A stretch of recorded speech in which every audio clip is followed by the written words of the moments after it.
Every day, something dramatic happens in the Caribbean that affects our lives. We'll give you the details. We'll give you the facts on Caribbean Perspective with Eddie Frederick. Here's Eddie Frederick. So glad you can join us. Over 1 million COVID-19 vaccines for Trinidad and Tobago. This story takes the lead in our 1057th edition of Caribbean Perspective for Friday, 26th February 2021. Details after this break.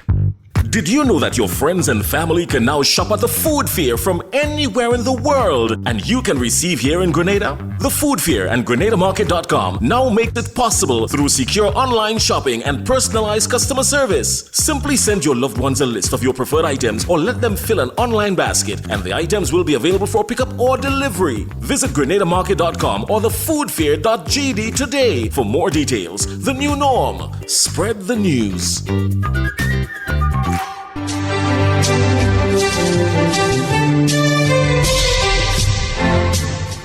Welcome back. Through the various mechanisms Trinidad and Tobago government is pursuing, Trinidad and Tobago will receive over 1 million COVID vaccines over the next several months.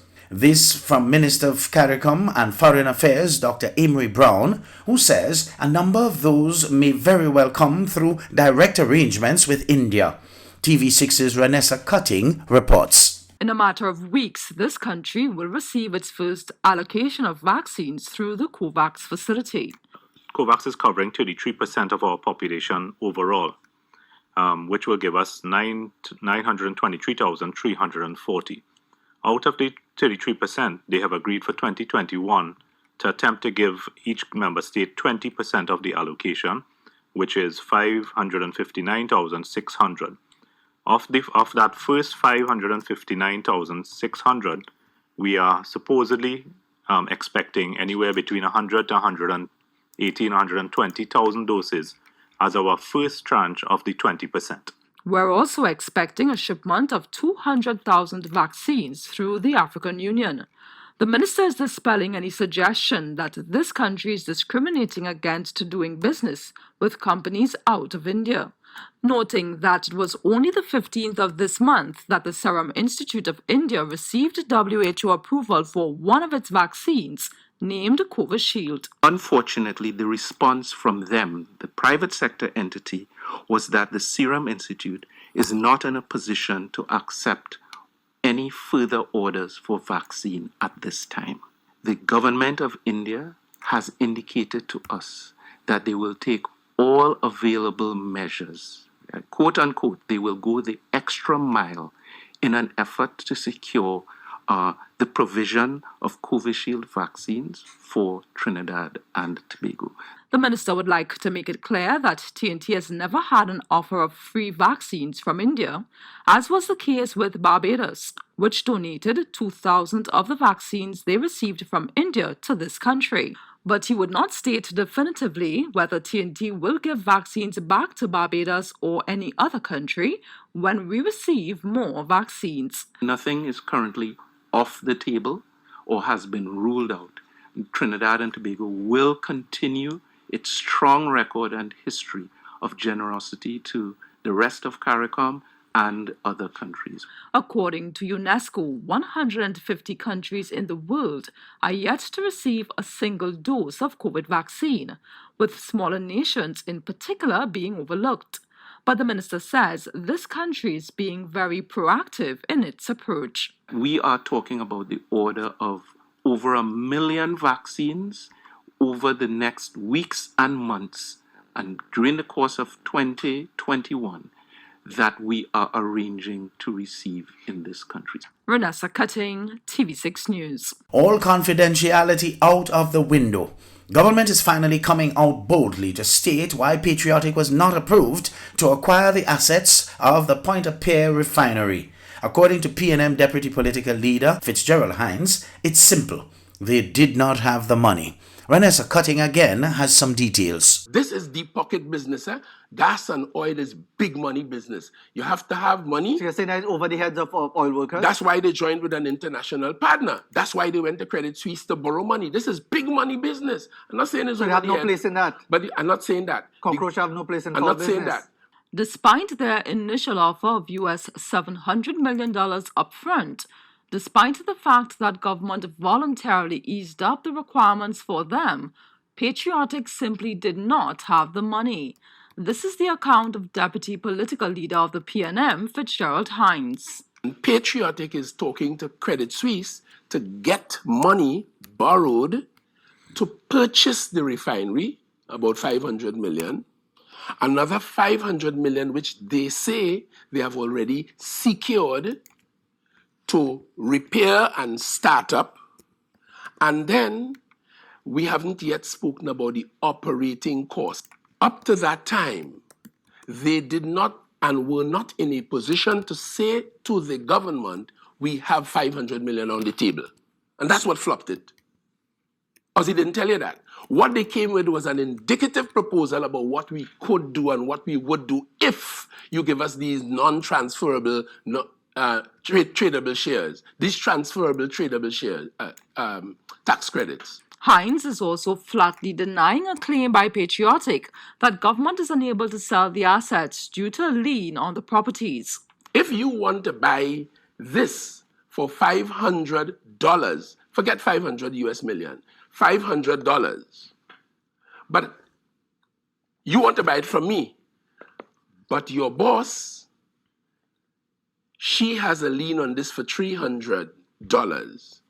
It means that when you produce the 500 that you're paying for this, she gets 3 in order to release the lien, and I get the balance. But all you pay is still 500. Hines notes that since government exited the refining business to focus solely on exploration and production, TNT's accounts have been in the black. So the government was holding up Petrotrin.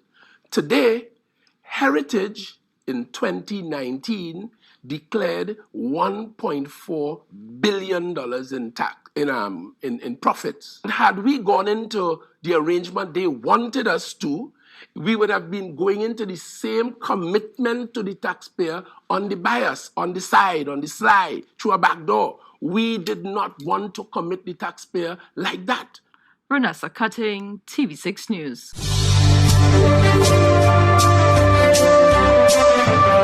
You're listening to Caribbean Perspective with Eddie Frederick.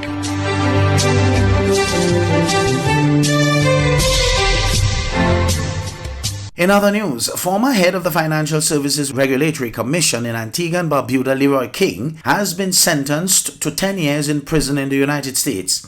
The 74-year-old of Dickinson Bay, Antigua, was sentenced in a Texas court on Wednesday for his role in connection with a $7 billion Ponzi scheme involving the Stanford International Bank. He had pleaded guilty on January 30th, 2020 to 1 count of conspiracy to obstruct justice and 1 count of obstruction of justice for his role in obstructing the Securities and Exchange Commission investigation into the SIB. King admitted that Stanford's cash payments to him totaled approximately $520,963.87 over the course of the conspiracy. Stanford also provided King tickets to the Super Bowls in 2004 and 2006. King had later denied the SEC's request for help with the investigation into R. Allen Stanford and Stanford Financial Group. The U.S. Justice Department has thanked the government of Antigua and Barbuda for its cooperation and assistance. Over in St. Lucia, the Prime Minister there, Alan Chastanet, claims the U.S. $30 million loan from the International Development Association, the IDA, is not a new borrowing. Gina Felipe of HTS News Force reports. Prime Minister Alan Chastanet says the government had stated its intentions to borrow the U.S. $30 million from the International Development Association in its 2020-2021 budget.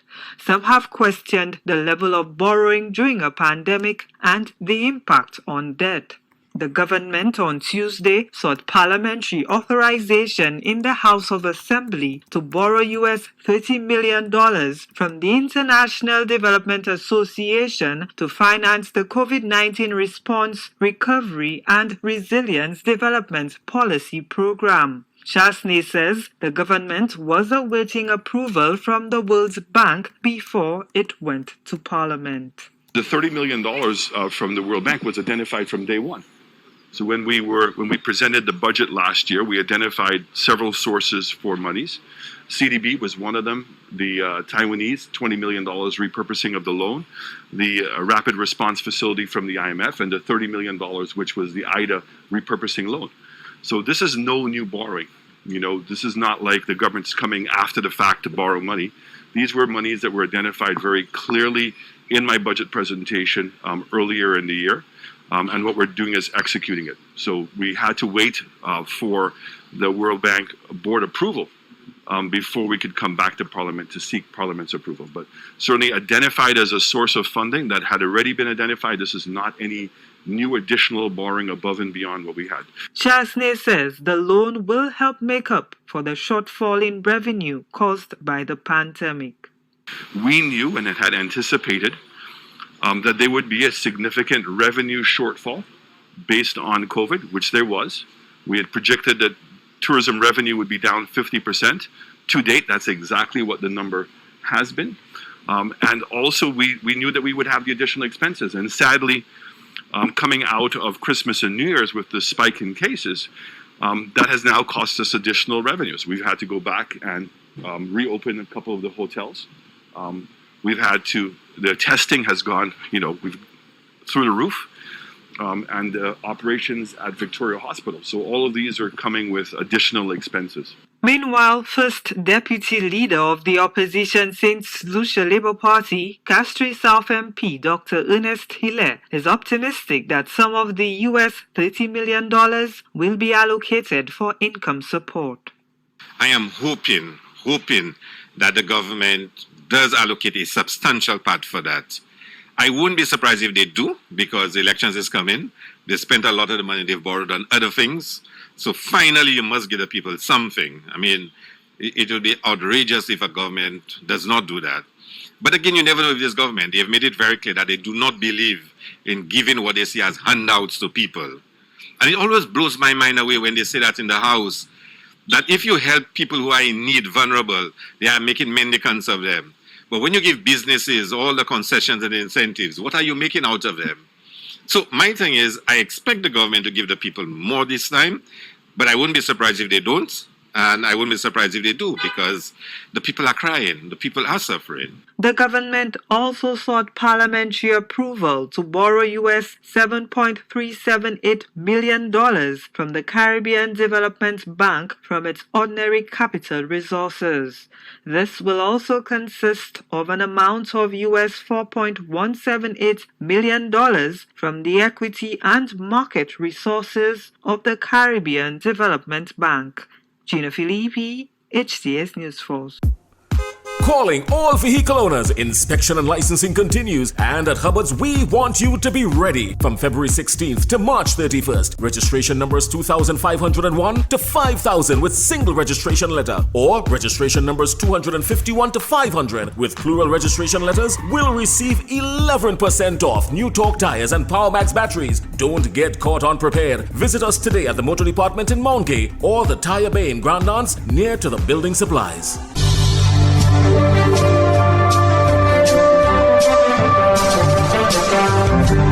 I am Eddie Frederick, wishing you a restful weekend. This has been Caribbean Perspective, a whole new approach to highlighting developments in the Caribbean. In the meantime, please continue to log on to CaribbeanPerspective.com for more daily news and more.